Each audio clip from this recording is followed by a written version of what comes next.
reduzindo comportamentos inadequados, seguindo aqui. Tradicionalmente, a sociedade tem utilizado a punição. Tradicionalmente.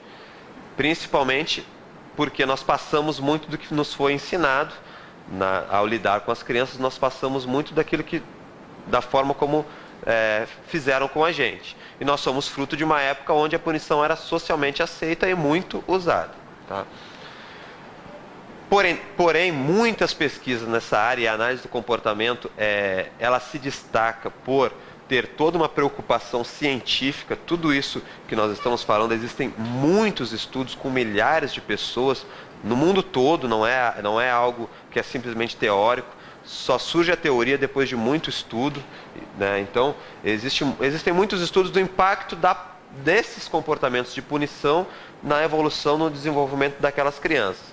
O que esses estudos dizem? Por mais que a gente saiba que se você punir uma criança por algum comportamento, aquele comportamento vai diminuir, porque ninguém gosta de apanhar, por mais que isso pareça lógico dentro dessa teoria, todas as pesquisas têm mostrado exatamente o contrário. Por quê? Primeiro que a punição ela gera muitos efeitos colaterais. Vai gerar contra-controle, que é o quê? A criança vai tentar, de alguma forma, conseguir aquilo que ela quer de outra forma, pode aprender a mentir, pode aprender a fazer escondido, pode aprender a também bater, você me bateu, daqui a pouco eu vou lá e te bato. Então, ela aprende a contra-controlar, ou seja, por não gostar daquilo, ela aprende a reagir àquilo. E aumenta também as respostas de fugir, de se esquivar, que é a ansiedade gerando uma fuga. Nós nascemos explorando o mundo, nós nascemos querendo fazer o novo. Isso que faz a vida ser legal, isso que faz a gente aprender muito. Quando você, ao tentar fazer as coisas, é sempre punido, você começa a se esquivar, começa a ficar mais retraído. Deixa de explorar o seu contexto, deixa de aprender muito.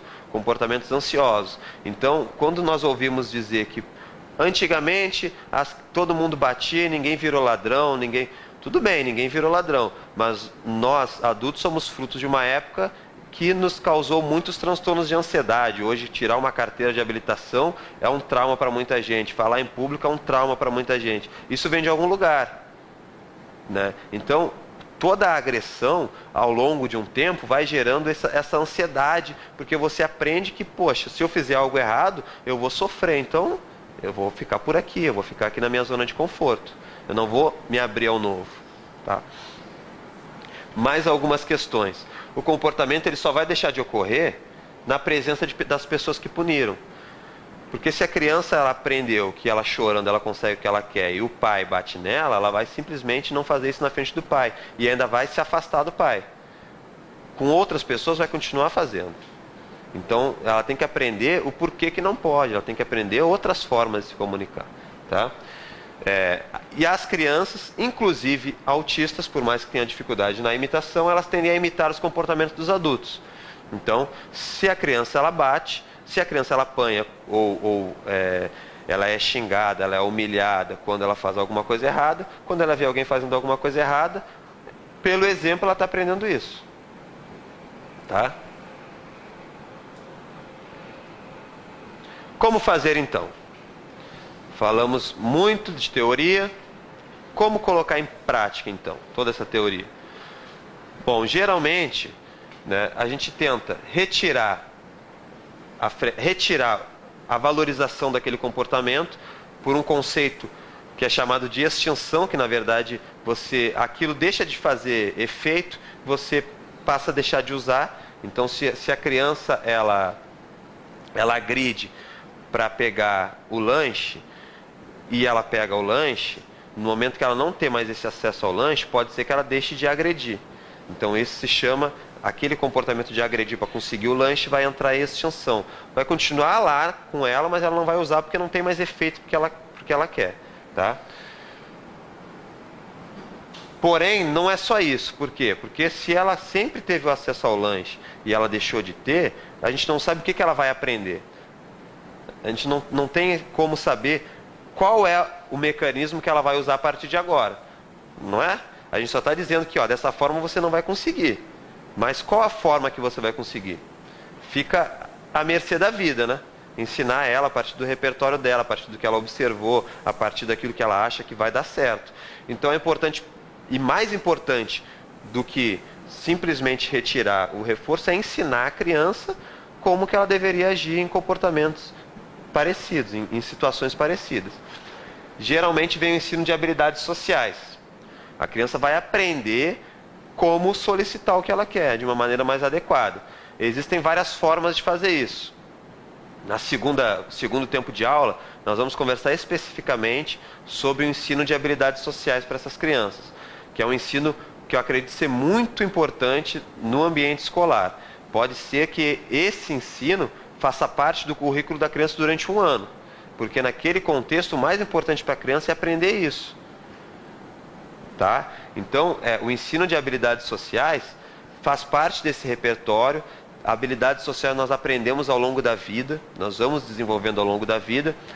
As crianças com autismo têm uma carência, têm um déficit geralmente nessas áreas, em algumas dessas áreas, e é mais difícil ensinar elas, porque elas não vão aprender tão naturalmente assim como outras crianças. Então a gente precisa de um suporte especial para ensinar essas crianças, no tempo delas, a aprender a se comportar um pouquinho mais socialmente, tá bom? Bom, vamos lá para o nosso segundo tempo de aula. Agora a gente vai conversar um pouquinho sobre habilidades sociais. Já conversamos sobre o que são habilidades sociais, não conversamos? Habilidades sociais, de uma maneira bem geral, é todo aquele comportamento que nós emitimos e que tendem a criar relações saudáveis para todos os envolvidos. Resolver conflitos quando precisar ser resolvidos, sem impactar na relação a longo prazo. Criar um ambiente feliz e agradável com os nossos colegas. Saber defender direitos, pedir mudança de comportamento de outras pessoas quando nossos direitos estão sendo abusivos. E também respeitar os direitos de outras pessoas. De uma maneira geral, é um comportamento que cria um ambiente mais salutar, mais saudável e mais feliz. Essas habilidades, por mais que tenham algumas características que tenham predisposições que sejam inatas, essas características elas são desenvolvidas ao longo da vida. Nós vamos aprendendo a nos comportar dessa maneira diante de vários contextos, diante de várias pessoas. Seja observando, seja pelo que eu ouço, seja pelo que eu vou colocando em prática e vou vendo se vai dando certo ou não. Então, habilidades sociais elas podem ser aprendidas durante toda a vida, mesmo que nós saibamos que na infância esses aprendizados tenham um peso um pouquinho maior, nós vamos desenvolvendo habilidades sociais durante toda a vida. E possui uma significativa relevância em cada fase do desenvolvimento humano. Em cada fase, eu vou ter habilidades sociais diferentes. Eu não posso esperar que uma criança se comporte da mesma maneira que um adulto, mas para uma criança de uma determinada idade, existe já algumas habilidades que são melhores para ela futuramente. Aqui nós temos algumas dessas habilidades. Sentar, aguardar, conversar, brincar, observar o que outra pessoa está falando. Então são todas habilidades sociais. Muitas vezes nós precisamos trabalhar com as habilidades sociais paralelo ao aprendizado acadêmico, ao aprendizado pedagógico. Tá bom? O déficit nessas relações interpessoais por crianças autistas fazem parte do quadro. Uma das características que nós conversamos lá na primeira aula é justamente a questão das relações, da interação social. Então, de uma maneira geral, as crianças, as pessoas com autismo terão déficits nessas áreas de habilidades sociais. Precisamos conhecer quais são elas para poder ensinar. A intervenção com essas crianças através do treinamento de habilidades sociais caracteriza-se como uma intervenção que almeja minimizar as consequências desses déficits sem ter a pretensão de cura. Novamente, a pretensão é perceber o que aquela criança pode aprender e criar mecanismos para que ela aprenda, no tempo dela e comparando ela com ela mesma. Ok? Pessoas com autismo costumam ser uma população para esse tipo de intervenção, porque nesse grupo há comprometimentos graves em habilidades sociais. Não em todos, mas alguns têm comprometimentos bem graves, têm dificuldades bem acentuantes em algumas dessas habilidades, que precisam ser trabalhadas para que ela tenha autonomia na sua vida. Vamos listar agora algumas dessas habilidades. Coloquei a foto e a gente vai conversando um pouquinho sobre como é que nós podemos estimulá-las. Autocontrole e expressividade emocional. É uma habilidade muito importante que a criança adquira para que ela saiba lidar com as emoções aversivas, com aquelas coisas que fogem do controle, com aquelas coisas que ela gostaria de fazer, mas que ela não vai poder ter acesso. Como que ela lida com esses sentimentos? É muito intenso ainda ou já existe uma flexibilidade? Ela tem esse autocontrole ou ainda não? Vamos ensinar isso para ela? Reconhecer e nomear emoções, controlar a ansiedade, falar sobre emoções, tolerar frustrações, expressar sentimentos positivos e negativos. São algumas dessas habilidades. Expressar sentimentos. A criança ela pode dizer que ela está insatisfeita com algo, mas ela vai dizer isso como? Precisa ser ensinado. É falar sobre as emoções dela, falar sobre o que ela está sentindo, nomear que emoções são essas, porque ela pode não saber, ela pode confundir um desconforto com uma raiva, com algum aspecto físico que esteja incomodando ela. Ela só sente isso no corpo. Nós aprendemos, a partir do que nos foi ensinado, a nomear as emoções. A gente aprende que se está sentindo uma dor muito intensa, e o motivo aparentemente é porque uma pessoa muito importante para nós está distante, a gente chama isso de saudade. A gente chama de saudade. Se for um sentimento muito parecido, mas diante de uma perda eterna, a gente chama de luto. Então, se for muito parecido diante de um relacionamento, pode ter um outro nome. Então, muitas vezes, as crianças autistas elas não têm essa capacidade ainda de nomear as emoções.